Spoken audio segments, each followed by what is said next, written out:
Headlines sponsored by Bhushan jewellers, एहसास अपनेपन का। मुख्यमंत्री ने मंडी से प्रदेश में 3 स्तरीय पंचायती राज संस्थाओं के 3000 से अधिक प्रतिनिधियों से की वर्चुअली बातचीत। मुख्यमंत्री बोले, कोरोना से लड़ने में पंचायती राज संस्थाएं निभाए सक्रिय भूमिका। नूरपुर की ममूहू गुरचाल पंचायत में युवाओं को खेल मैदान की सौगात। मैदान के लिए 20 लाख रुपए ओपन एयर जिम खोलने की खेल मंत्री ने की घोषणा। पंचायत में शीघ्र खुलेगा पशु औषधालय। मंगलवार से बोर्ड परीक्षाएं आरंभ, प्रशासन की तैयारियां हुई पूरी। नालागढ़ में सभी स्कूलों में परीक्षा के लिए पुख्ता इंतजाम। स्कूलों को किया गया सैनिटाइज, 2 गज की दूरी के भी इंतजाम। और HP 24/7 चैनल बना हिमाचल प्रदेश का नंबर 1 चैनल को सिटिंग बाज मीडिया ऑर्गेनाइजेशन ने बेस्ट डिजिटल मीडिया के अवार्ड से किया सम्मानित। पांवटा साहिब में हुआ समारोह का आयोजन। नमस्कार, आप देख रहे हैं HP 24/7। मैं हूं जनीशा। मुख्यमंत्री जयराम ठाकुर ने मंडी से प्रदेश में 3 स्तरीय पंचायती राज संस्थाओं के 3000 से अधिक प्रतिनिधियों से वर्चुअली बातचीत की। इस दौरान उन्होंने कहा कि सभी निर्वाचित प्रतिनिधियों को आमजन और स्वास्थ्य विभाग के बीच एक सेतु के रूप में कार्य करके अपने अपने क्षेत्रों में कोरोना महामारी से लड़ने में राज्य सरकार की मदद करने में एक सक्रिय भूमिका निभानी चाहिए। मुख्यमंत्री जयराम ठाकुर ने कहा कि देश, दुनिया और राज्य कोरोना के कठिन दौर से गुजर रहे हैं, इसलिए इस वायरस से लड़ने में सरकार का सहयोग करना हम सबका कर्तव्य है। उन्होंने कहा कि गत वर्ष पंचायती राज संस्थाओं के सभी निर्वाचित पदाधिकारियों ने कोरोना महामारी की पहली लहर के दौरान इस वायरस से निपटने में अहम भूमिका निभाई थी। उन्होंने न केवल फेस मास्क और हैंड सैनिटाइजर बल्कि जरूरतमंदों को राशन और खाने के पैकेज भी वितरित किए। उन्होंने कहा कि महामारी की दूसरी लहर अधिक जानलेवा और खतरनाक है, इसलिए पंचायती राज संस्थाओं के सभी नवनिर्वाचित प्रतिनिधियों को इस वायरस से निपटने के लिए सक्रियता से कार्य करना चाहिए। जयराम ठाकुर ने कहा कि नवनिर्वाचित प्रतिनिधियों को राज्य सरकार द्वारा समय समय पर जारी की गई मानक संचालन प्रक्रियाओं का कड़ाई से पालन करने के लिए लोगों को प्रोत्साहित करने के लिए आगे आना चाहिए। मुख्यमंत्री ने कहा कि देश में सबसे बड़ा टीकाकरण अभियान चल रहा है। उन्होंने लोगों को खुद को इस वायरस से बचाने के लिए टीकाकरण के लिए आगे आने का आग्रह किया। सबसे बड़ी बात यह है कि ये संक्रमण बहुत तेजी से फैल रहा है और खासतौर से नई जनरेशन में भी अब की बार जो इसका वायरस का जो है इम्पैक्ट बहुत ज़्यादा दिखा गया। ऐसे में हमने कुछ रिस्ट्रिक्शन हमने लगाई है। एक तो जो 7 स्टेट जो है पूरे देश भर में जो हैवी लोड के साथ है, वहाँ उनके लिए हमने एक एडवाइजरी जारी की है कि वो 72 आवर्स की 72 घंटे की RT-PCR रिपोर्ट के साथ हिमाचल प्रदेश में आए, ऐसा एडवाइजरी के रूप में उनसे कहा है। दूसरा, जो टूरिज्म सेक्टर में जितने भी लोग हैं, जो हमारे होटल एसोसिएशन है, उन सबसे भी आग्रह इस बात के लिए किया है कि वो सुनिश्चित करें जो SOP हमने जारी किया है उसको स्ट्रिक्टली फॉलो करें। पंचायती राज संस्थाओं से इस बात के लिए हमने आग्रह किया है कि आप अपनी अपनी पंचायत में जो होम आइसोलेशन में हमारे केस जो है वो जो पॉजिटिव आए हैं उनको मदद करने के लिए, किसी के घर की परिस्थिति ऐसी है कि परिवार बड़ा है, घर छोटा है, टॉयलेट एक है, वो होम आइसोलेशन में रहने की स्थिति में नहीं, तो उसके लिए कहाँ मदद कर सकते हैं। कहीं महिला मंडल, युवक मंडल, कम्युनिटी सेंटर में जहाँ उसको रख सकते हैं, जहाँ मदद कर सकते हैं, उसमें मदद करने के लिए भी बोला। और उसके साथ अवेयरनेस बढ़ाने के लिए हमने कहा कि पंचायती राज संस्थाओं के चुने हुए प्रतिनिधि लोगों के बीच में इस बात को लेकर के कि मास्क बहुत ज़रूरी है और वैक्सीन में जो इस अभियान के तहत वो अपना सहयोग करे, वो भी हमने बात कही है। और उसके साथ साथ में हमने ये भी बात कही है कि जहाँ भी किसी आदमी को हॉस्पिटलाइज करने की इमरजेंसी में ज़रूरत पड़ती है, उसके लिए मदद करने के लिए किस तरह से आप सहयोग दे सकते हैं, उसके लिए भी उनसे आग्रह किया है। मनाली नगर परिषद के अध्यक्ष चमन कपूर ने कहा कि कोविड को लेकर जारी प्रदेश सरकार के निर्देशों से पर्यटन कारोबारी राहत महसूस कर रहे हैं।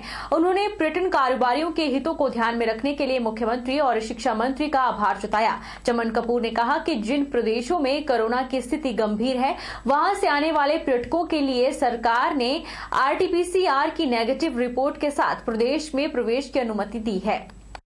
मनाली नगर परिषद के अध्यक्ष चमन कपूर ने कोविड को लेकर जारी प्रदेश सरकार के निर्देशों में पर्यटन कारोबारियों के हितों को ध्यान में रखने के लिए मुख्यमंत्री जयराम ठाकुर का आभार जताया। उन्होंने कहा कि सरकार के निर्णय से प्रदेश के लोग सुरक्षित रहेंगे और पर्यटन कारोबार भी प्रभावित नहीं होगा। कपूर ने कहा कि सरकार के निर्णय से मई जून के सीजन के बेहतर रहने की उम्मीद जगी है। कपूर ने कहा कि कोविड-19 के चलते 2020 में पर्यटन कारोबारियों की आर्थिक स्थिति कमजोर हुई है, लेकिन सरकार द्वारा लिए गए निर्णय से पर्यटक प्रदेश में बेरोक-टोक प्रवेश कर सकेंगे और कारोबारी भी समर सीजन बेहतर तरीके से चला सकेंगे। मैं नगर परिषद मनाली का अध्यक्ष होने के नाते व एक होटल व्यवसायी होने के नाते मैं स्नोफ्लेक्स रिजॉर्ट के नाम से एक होटल भी चलाता हूँ।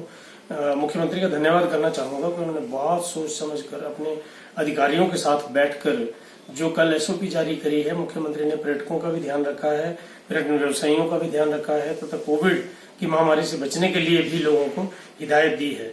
मुख्यमंत्री ने खास तौर पर जो लोगों के मन में एक भय सता रहा था कि कहीं लॉकडाउन न लग जाए, कहीं नाइट कर्फ्यू न लग जाए या कहीं दूसरी को रोक न लग जाए जिससे पर्यटक यहाँ मनाली में आने का रुख न करें, तो लेकिन मुख्यमंत्री ने उन तमाम जो लोगों की भावनाएं थी कि हाँ जी कहीं ऐसा ना हो, उन पे एक विराम लगा दिया है। वन युवा सेवाएं एवं खेल मंत्री राकेश पठानिया ने नूरपुर विधानसभा क्षेत्र की ममूहू गुरचाल पंचायत में युवाओं के लिए खेल मैदान की सौगात दी। मैदान का शिलान्यास रखते हुए उन्होंने इसके निर्माण के लिए 20 लाख रुपए देने की घोषणा की। उन्होंने बताया कि यह मैदान 4 महीने के भीतर बनकर तैयार हो जाएगा। वन युवा सेवा एवं खेल मंत्री राकेश पठानिया ने नूरपुर के युवाओं को खेल मैदान की सौगात दी। खेल मंत्री ने बताया कि मैदान के बनने से स्थानीय युवाओं को खेलों के साथ साथ सेना और पुलिस सेवाओं में भर्ती की प्रैक्टिस के लिए घर के नजदीक बेहतर स्थान उपलब्ध होगा। उन्होंने कहा कि खेल मैदान और दौड़ के लिए उपयुक्त स्थान उपलब्ध न होने के कारण उन्होंने अधिकतर युवाओं को सड़कों पर दौड़ते हुए देखा है, जिस कारण हर समय दुर्घटना का भी अंदेशा बना रहता है। उन्होंने बताया कि इस मैदान में युवाओं के लिए ओपन एयर जिम भी लगाया जाएगा। इसके अतिरिक्त साथ लगती खाली जगह पर मोक्ष धाम का भी निर्माण किया जाएगा। स्थानीय प्राचीन कुएं का अपना पुराना इतिहास है, जिसके जीर्णोद्धार के लिए 5 लाख रुपए की राशि खर्च की जाएगी। बजट में डाला था 10 लाख, इस बजट में डाला 20 लाख का टोटल जो है सैंक्शन हमारे पास इस खेल मैदान के लिए है। साथ में इसमें एक ओपन एयर जिम लगाने का प्रावधान हम करेंगे। साथ में फौरन से एक जो है बॉडी है उसको तैयार करवा रहे, प्लस एक साथ में शमशान घाट का भी निर्माण करेंगे। ये सारा प्रोजेक्ट हमने अगले 3 महीने में ये फिन्ना सिंह नहर वाला ड्रीम को फिन्ना सिंह नहर वाला भी अगले 6 महीने में हम पानी की टेस्टिंग सारी कर देंगे। उम्मीद है कि दिसंबर के पहले माह में इसको हम शुरू कर देंगे। आम आदमी पार्टी आगामी विधानसभा चुनाव में प्रदेश की सभी सीटों पर चुनाव लड़ने के साथ अपनी कार्यकारिणी का विस्तार करेंगी। ये बात कांगड़ा चंबा लोकसभा प्रभारी रिटायर्ड कर्नल NS पठानिया ने पत्रकार वार्ता में कही। कांगड़ा चंबा लोकसभा प्रभारी रिटायर्ड कर्नल NS पठानिया ने कहा कि भले ही नगर निगम चुनाव में उनके प्रत्याशियों की जीत न हुई हो, लेकिन आपको 2000 मत मिले हैं, जिसके हिसाब से उनका मत प्रतिशत 1.7% रहा। उन्होंने कहा कि अगर यही मत प्रतिशत विधानसभा चुनावों के तहत देखा जाए तो ये 6 से 7% तक जाता है। इस लिहाजा से आपकी जीत है।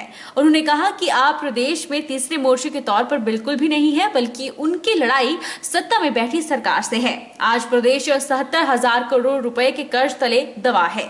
स्वास्थ्य सुविधाओं से लेकर प्रदेश में शिक्षा का स्तर गिरता जा रहा है। पठानिया ने कहा कि प्रदेश के लोगों को विधानसभा चुनाव से पहले आम आदमी पार्टी के दिल्ली मॉडल के बारे में बताया जाएगा। हमारा जो दिल्ली मॉडल का जो जिस बीच में प्रचार किए जा रहे हैं, उसमें ये फैक्ट हैं, कोई भी जो है शख्स जो है इसको चेक कर सकता है कि दिल्ली में फ्री बिजली, फ्री पानी, 20,000 लीटर, अच्छे बेस्ट मोहल्ला क्लिनिक, किसी एक्सीडेंट घटना होने के बीच में अगर किसी की मृत्यु हो जाती है या फौजी आदमी है या कोई पुलिस का किसी का भी है या डॉक्टर्स हैं, कुछ भी है, कोरोना वॉरियर्स हैं, उनको 1 करोड़ रुपए मिलेगा और उनके घर वालों को एक नौकरी भी मिलेगी। जो आदमी एक किसी कैजुअलिटी को दुर्घटना की जगह से उठा के हॉस्पिटल में एडमिट करता है तो हॉस्पिटल में उस घायल व्यक्ति का 10 लाख 20 लाख रुपए जितना खर्च होगा वो सरकार देगी, और जो ले जाने वाला है उसको 4,000 रुपये जो है उसको इनाम भी मिलेगा। इस तरीके से मोहल्ला क्लिनिक, जिसको कि ट्रंप की मिसेस भी यहाँ पे दिल्ली में देखी है, बाकी कंट्री भी आके यहाँ पे देख रहे हैं, और स्कूलों का स्तर जो हुआ है, सरकारी स्कूलों का स्तर जो जितना बड़ा है वहाँ पे 98% रिजल्ट कभी भी हमने नहीं सुने थे। और जो हिमाचल के जो है वो देख लीजिए, हिमाचल की दुर्दशा क्यों हो रही है कि हिमाचल प्रदेश के बीच में आज कम से कम भी 72,000 करोड़ रुपए का उधार पड़ा हुआ है। लेफ्टिनेंट जनरल राकेश कपूर ने आज सीडीएस कैंटीन का दौरा किया। कैंटीन प्रबंधक मेजर खेम सिंह ठाकुर ने जनरल कपूर की अगुवाई की।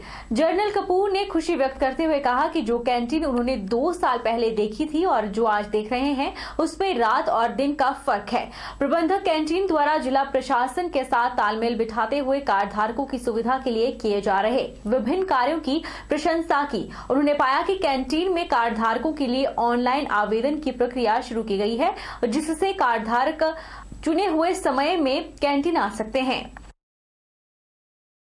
कोरोना की चपेट में आया उपमंडल जोगिंद्रनगर में एक महिला की तबीयत खराब होने पर उसे कोविड प्रोटोकॉल के तहत कोविड केयर सेंटर बीबीएमबी अस्पताल सुंदरनगर रेफर किया गया है।